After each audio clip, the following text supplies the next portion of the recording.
অনেকদিন পরে আজ রান্না হবে কুমড়ো শাক। সকালবেলা বসে গেছি আজকে সবজি কাটতে।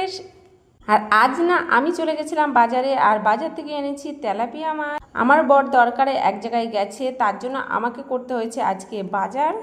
বাজার করা কিন্তু আমার অভ্যেস আছে, কিন্তু সে যেহেতু থাকে না, বাইরে থাকে, তাই বাজার আমি সবসময় করি। আজ বাড়িতে ছিল না, অন্য একটা কাজে দরকারে গেছিল, তাই আমাকেই বাজার করতে হয়েছে। বাড়িতে যে কুমড়ো শাক হয়েছিল সেই শাক দিয়ে আজকে করব শাকের ঝোল। কারা কারা এই শাকের ঝোলটা খেয়েছো? সামান্য কিছু দিয়ে অসাধারণ একটা রেসিপি। চলো তাহলে তোমাদের সঙ্গে শেয়ার করি। প্রথমে কড়াইতে জল দিয়ে দিয়েছি, তার মধ্যে জলটা ফুটে গেলে আমি দিয়ে দিয়েছি সামান্য পরিমাণে লবণ, কিছুটা দিয়ে দিয়েছি কাঁচা লঙ্কা চেরা, যে যতটা ঝাল খাবা, কিন্তু ঝালটা একটু বেশি প্রয়োজন। যেহেতু এই শাকের মধ্যে কোনো মশলা যাবে না, তাই ঝাল হলে একটু বেশি ভালো লাগে। শাকটা একটু সেদ্ধ হয়ে গেলে আমি কুমড়ো শাকটা তুলে নিয়ে হামলের মধ্যে একটু পেস্ট করে নিলাম, তাহলে কালারটা সুন্দর আসে আর দেখতেও খুব ভালো লাগে। দেখতে ভালো লাগলে খেতেও খুব ভালো লাগে। কড়াইতে দিয়ে দিলাম তেল, কাঁচা শুকনো লঙ্কা, আর দিয়ে দিলাম কালো জিরে।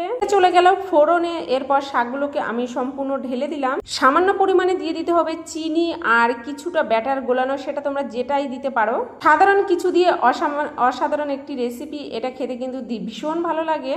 হচ্ছে কুমড়ো শাকের ঝোল করব, বেগুন ভাজা, আর করব হচ্ছে তেলাপিয়া মাছের ডাটা দিয়ে পাতলা করে ঝোল। এটা আমি ভেজে নিয়েছি আর চলে এসেছি আমি মাছ রান্না করতে। আমরা সবসময় একটু আলু দিয়ে মাছের ঝোলটা একটু পাতলা করে খাই, এইভাবেই রান্না বান্না করি।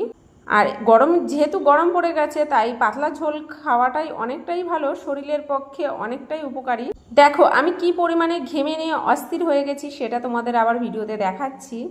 চলো এবার চলে আসলাম রান্নাঘর পরিষ্কারের পালা। রান্নাবান্না সেরে যদি এরকম পরিষ্কার করে রাখি, তাহলে কি ভালো লাগে, মনও ভালো লাগে আর সব দিক দিয়ে শান্তি লাগে। কিছু গুছানো আমার কমপ্লিট হয়ে গেছে।